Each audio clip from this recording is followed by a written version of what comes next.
विधानसभेचा युतीचा उमेदवार म्हणून शिवसेना, भारतीय जनता पार्टी, राष्ट्रवादी, महिला सेना आणि सर्व घटक पक्ष यांच्या वतीने सर्वप्रथम मी तुमचं हार्दिक स्वागत या ठिकाणी करतो.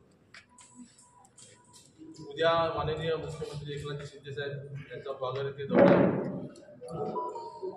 राज्यसभा ही अभूतपूर्व होणार आहे. या ज्या ठिकाणी शिवसेनेचा, भारतीय जनता पार्टी, राष्ट्रवादी काँग्रेस पक्ष, आरपी आणि सर्व घटक पक्षाच्या माध्यमातून आज तुमच्याशी संवाद साधायला या ठिकाणी आलेलो आहोत. मी आज उमेदवार म्हणून तुमच्याशी संवाद जरी साधत असतो तरी माझ्यासारख्या सर्वसामान्य कार्यकर्त्याला आदरणीय मुख्यमंत्री एकनाथ शिंदे साहेबांनी उमेदवारी दिली. त्या मला आता भविष्य काळामध्ये अधिक कर्तव्याच्या भावनेने काम करण्याची माझी जबाबदारी ही वाढलेली आहे. सर्व जर आम्ही युतीचे सर्व सहकारी पक्ष आहेत, मग शिवसेना असेल, भारतीय जनता पार्टी असेल, राष्ट्रवादी काँग्रेस पक्ष असेल, आरपी असेल, महिला सेना असेल आणि सर्व घटक पक्ष आहेत, या सर्व पक्षाचे कार्यकर्ते एक दिलाने एक मताने सगळं काम करत आहेत.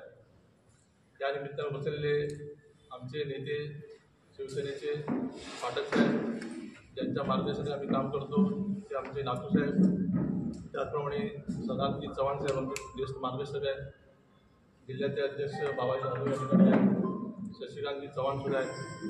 आम्ही सर्व कार्यकर्ते एक दिलाने एक मनाने या निवडणुकीच्या प्रक्रियेमध्ये अतिशय जोमाने आम्ही सगळं काम करत आहोत. या निमित्तानं मला तुम्हाला सांगायचं आहे की उमेदवार म्हणून मी तुमच्यासमोर आलो असतो तरी माझी एकत्रित असलेली राजकीय सामाजिक कारकिर्द जी आहे ती पार्श्वभूमी आहे, ती राजकीय आणि सामाजिक राहिलेली आहे. माझे वडील स्वर्गीय रामभाऊ वडे साहेब यांच्या प्रेरणेनं मी या सामाजिक आणि राजकीय जीवनामध्ये काम करायला सुरुवात केली आणि जवळजवळ 25 ते 30 वर्ष या क्षेत्रामध्ये काम करतोय. आणि मला आज आदरणीय मुख्यमंत्री एकनाथजी शिंदे साहेब यांनी मला संधी दिलेली आहे. माझ्यासारख्या सर्वसामान्य कुटुंबातील कार्यकर्त्याला संधी दिलेली आहे. भविष्य काळामध्ये अधिक कर्तव्याच्या भावनेने मी निवडणुकीला सामोरं जाणार आहे. विजयसुद्धा आमचा मोठ्या फरकाने येईल असा मला विश्वास आहे. हे करत असताना मला स्वतःला असं वाटतं की पक्षाचं, युती सरकारचं आतापर्यंत 2.5 वर्षात केलेलं कामकाज जे आहे ते आपण लोकांसमोर घेऊन जातोय. भविष्य काळामध्ये युती सरकारने केलेले त्यांची जी धोरणं आहेत, पॉलिसीज आहेत, हे सुद्धा आपण लोकांसमोर घेऊन जातोय. युती सरकारच्या माध्यमातून आदरणीय मुख्यमंत्री एकनाथ शिंदे असतील, फडणवीस साहेब असतील, अजितदादा पवार असतील, सर्व घटक पक्षाचे नेते मंडळी असतील, रामदास आठवले साहेब असतील, या सर्वांच्या माध्यमातून युती सरकारने केलेलं कामकाज आहे आणि सर्वसामान्य घटकांना न्याय मिळून देण्याची तुमची असलेली भूमिका आहे. त्याच्यामध्ये लाडकी बहीण योजना असून दे, लाडका भाऊ असून दे, वयोवृद्धांची योजना असून दे, गॅस सिलेंडरच्या मोफत योजना असू दे, एसटी संदर्भातली मोफत योजना असू दे, या सर्व योजना ज्या आहेत त्या सर्व योजना घटक सर्वसामान्य माणसाच्या कुटुंबाला दिलासा देणाऱ्या योजना आहेत. परंतु शेवटी हे जरी असलं तर उमेदवार म्हणून राजेश पेटेंचं विजन काय आहे हे सुद्धा लोकांच्या समोर जायला पाहिजे. माझी प्रामाणिक भावना.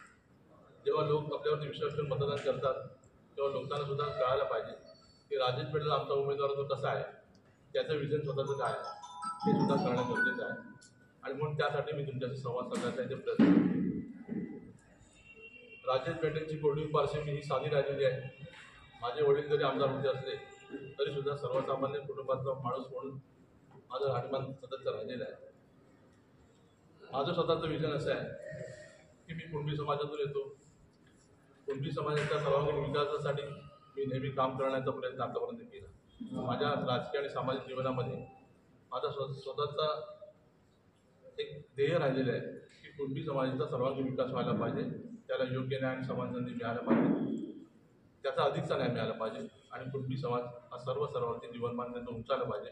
हा राजेश पेटेंचा नेहमीचा प्रयत्न राहिलेला आहे. परंतु माझी तितक्या ताकदीने दुसरी सुद्धा भावना राहिलेली आहे की सर्व जाती धर्माच्या लोकांना घडवून घेण्याची भूमिका राजेश पेटेंनी नेहमी स्वीकारलेली आहे. सर्वांना समान न्याय आणि समान संधी मिळायला पाहिजे. सर्व जातीचे लोक आहेत, सर्व धर्माचे लोक आहेत, त्यांना सुद्धा लोकशाही पद्धतीमध्ये घटनेप्रमाणे सर्वांना त्यांचा न्याय हक्क मिळाला पाहिजे. ही राजेश पेटेंची भूमिका ही नेहमीच राहील. केंद्र सरकारचे असतील, राज्य सरकारचे असतील, लोकप्रतिनिधी म्हणून DPDC असेल, स्वतःचे फंड असतील, त्या सर्व योजना असतील, त्या सर्व घटकांपर्यंत पोहोचायला पाहिजे. वंचित घटकांना पोहोचायला पाहिजे. वंचित घटक सक्षम व्हायला पाहिजे. ही राजेश पेटेंची नेहमीची भूमिका राहिली ती आजच्या केली. आणि म्हणून माझं स्वतःचं विजन एक आहे की या मतदारसंघामध्ये आज ज्या गोष्टी होणं आवश्यक आहे जनहिताच्या दृष्टिकोनातून त्यातला मुख्य जो प्रश्न जो आहे की रोजंदारीचा प्रश्न जो आहे, बेरोजगारीचा प्रश्न आहे. आपल्या इकडचे बहुसंख्य लोक हे पुण्या मुंबईकडे जातात आणि मग इथे स्थानिक ठिकाणी रोजंदारी नसल्यामुळे, रोजगाराची संधी उपलब्ध नसल्यामुळे त्या कुटुंबाला आर्थिक परिस्थितीला संकटाला सामोरं जावं लागतं. आणि त्यामुळे माझा मुख्य अजेंडा हाच राहणार आहे की रोजगारी संधीची निर्माण व्हायला पाहिजे.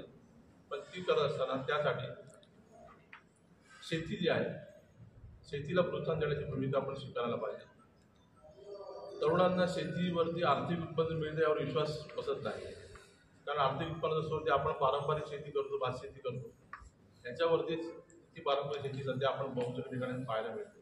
मला स्वतःला असं वाटतं की तरुणांच्या मनामध्ये एक प्रकारचा विश्वास व्हायला पाहिजे की शेतीमधून सुद्धा आर्थिक उत्पन्न मिळू शकतं, आर्थिक स्रोत मोठ्या प्रमाणात मिळू शकतो. अशा प्रकारचं वातावरण किंवा या प्रकारची एक सुविधा या मतदारसंघात निर्माण व्हायला पाहिजे.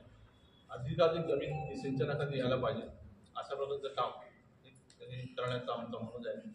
त्यासाठी धरणं असतील, जास्तीत जास्त जमीन सिंचनाखाली येऊन बारमाही शेती कशी करता येईल, मोठ्या मोठ्या बागायती जमीन कशा करता येईल, अशा प्रकारे जर आपण एक चांगल्या प्रकारचं नियोजनबद्ध कार्य मागला तर त्यातून रोजगारांचा प्रश्न सुटतो. याच्या पलीकडे जाऊन प्रदूषण विरहित जे कारखाने आहेत ते सुद्धा आपल्या भागात यायला पाहिजे, ही सुद्धा आमची मुख्य भूमिका राहणार आहे. आणि त्यासाठी मी निश्चितपणे सर्व वडीलधारी मंडळांच्या किंवा नेते मंडळींच्या माणसाने निश्चितपणे काम करण्याचे आमचा पूर्ण भाग प्रयत्न त्यामध्ये आहे.